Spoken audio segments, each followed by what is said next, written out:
Yes, the real media. KJAG Radio and KMA Entertainment, your source for entertainment news and interviews in Central and South Central Kansas. The best of the best are here, and we go above and beyond to bring you the most bang for your buck. Find us on the social sites like Facebook and Twitter. Log on to kjagradio.com and jiggyjaguar.com for more. Thank you. Good night.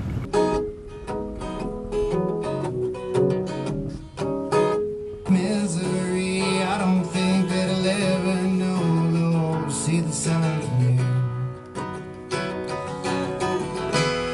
Lord knows I'll fade away. They'll all look at me and see, they'll say, look at him, where he is these days. That's okay, just afraid to change. Jonathan Fleig. And you're from Wichita, Kansas. Pretty much. Pretty much. I'm a man from nowhere at this point, but I grew up in Arc City, and I spent good portion of my 20s in Wichita, so I call that home. That's cool. Now, talk to me about how you got interested in doing music. I'm the son of a preacher, so music was one of those things we did. You know, it was an integral part of my life growing up. My father's a great guitar player. My grandfather played. I originally was a bass player. My brother is a fabulous guitar player, and we ran a band in high school. And we, you know, as garage bands do, we broke up. And I discovered in that period that I was pretty decent at writing songs, so I picked up the guitar, and that's kind of become more what I do now. And I play bass here and there when I can, you know. Yeah. But music's just, I'm one of them people. It's everything to me, you know. It's what sustains me from day to day. So Where do you get your inspiration to write music? well, life. I mean, that's basically the main inspiration. You know, other musicians. But I'd have to say, more than anything, just experience. You know, Yeah. living. So you're playing on the road and doing all sorts of different things. Talk to me about working as a full-time musician. Well, it's some would say it's a fancy way of saying I'm unemployed, but it's the easiest job I've ever had. Where I don't feel like I have a job, but it's probably the hardest work I've ever done. And having no kind of agent or manager, you know, I do it all myself, and you know, it's pretty grueling. The actual road part can get pretty scary at times, you know. You hope you get some guarantees out there, and then from time to time you're doing a lot of tip shows, and you're just hoping that you can make enough to get to the next town and that sort of thing. And obviously, having a place to stay is important, so you rely a lot on people. And being on the road, well, especially this last year, it really restored my faith in other humans. There were just so many generous people out there, man, that just opened up their homes to me and other people, and it was good, man. I mean, you know, it's a grind like anything, you know, but it's the only thing I really ever wanted to do. It's the only thing I ever want to do, you know. So. Yeah. So who are your heroes and musical influences? Well, I often tell people when they pray at night, they're probably praying to Jim Morrison because I think he's God. Shannon Hoon from Blind Melon was a huge inspiration to me. Just the way he was, the way he put his lyrics together, or sang lyrics that his bandmates wrote. I mean, he just had a way, man. He had something that you just don't find very often, you know. Yeah. And it just seems like more and more that's really not present today. I like Ray LaMontagne a lot. He's more of a recent thing, you know, and he inspired me greatly on the last record that I made. But you know, it changes. I'm getting more and more into the Grateful Dead these days, which I was never that into them, and now all of a sudden I am. So I don't know. And I really love going down to Winfield Bluegrass Festival. That has certainly changed a lot. It's influenced me greatly, and it's you can hear it in the music. And Yeah. there's definitely more of a country thing, old country thing happening now. So Talk to me a little bit about some of the themes and different things you write about. You know, you've seen in like movies where it starts out, this is based or inspired by true events. I mean, it's just my life.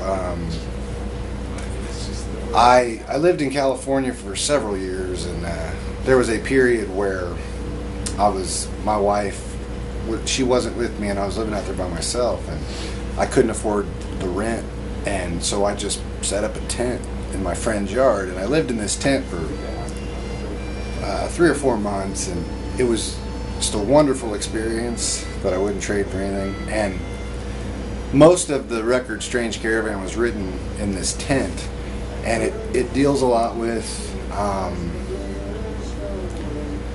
this record deals a lot with getting over becoming a man and getting over the hurts from the past and the wounds from the past, and realizing a lot of things. The music deals a lot with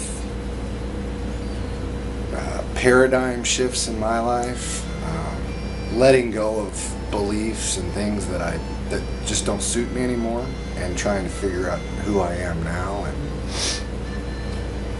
that sort of stuff. I sing a lot about loving one another and trying to get along and that sort of thing. And I write a lot of music for other people that I see going through things and hurting, and just a way to let them know that they're not alone, and everybody goes through it, I mean, life is a blessing, and it's also a difficult thing. I think everyone would agree with that. So talk to me about ways that you market yourself online and offline and everything. Well, what have you found to be successful? Well, I'm sort of a big deal, as you can know. Nothing really. I mean, I'm a musician, I'm not a marketing person. I'm not a business person. I have my website, and I have, Facebook and that sort of thing. But, I've learned doing this, you do this long enough and you realize, man, that the people who are superstars, I mean, they've got serious money behind them. Yeah. You can't even begin as an independent artist to touch what they can do, So, I think building a following that's the hard part, for someone like me. That the writing and the playing is just who I am, but that other part, the business side, it's difficult, man. It's difficult. I did a college radio push on a record, and that was successful. That's cool. Sending out review kits, trying to get magazines to write about what you're doing, writing about records, and that's good. I mean, it all works together, but success has many different definitions.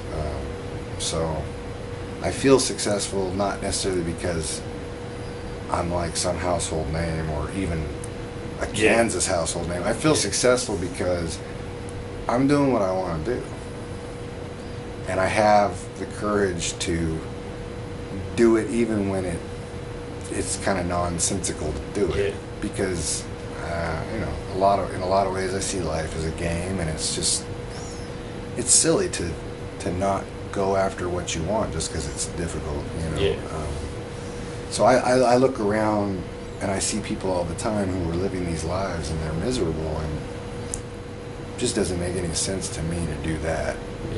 They have great homes and nice cars and stability. Yeah. But it's not real. and it won't last. You know what I mean? So that's it's worth it to me, even if I am never anyone famous. You know, it doesn't. Well, as we wrap up, how do we find you on the internet? JonathanFleig.com, which is JonathanFleig.com. From there, you can get to any other, social media, YouTube, that sort of thing. That's cool. Well, one final question, my friend. What separates a musician from an artist? Well, in my opinion, I see a lot of musicians that are great musicians, and they can play anything. But an artist is someone who they put a little bit of their soul. They may not be able, they're not virtuosos, and they may not be able to play everything, but what they do, man, there's just some kind of like magic soul thing behind it, whereas I've seen a lot of musicians who can play a lot, but they can't really create a lot. Yeah. And I think that's kind of there are some artists who are also musicians. There's some musicians who are also artists, but there are some who are one or the other.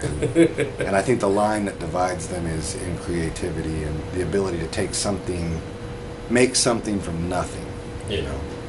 So, and I've heard it said that good artists borrow and great artists steal. So I don't know what that has to do with anything. Anyway. Well, thanks, man. Thanks for doing this. Appreciate it. Jonathan Fleig.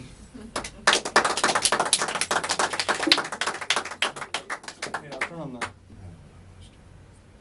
Something that I think a lot of us will know. I don't know. I was in Austin, Texas, multiple occasions this year, and there's a little record store called Waterloo. It's one of a dying thing, like really cool record stores.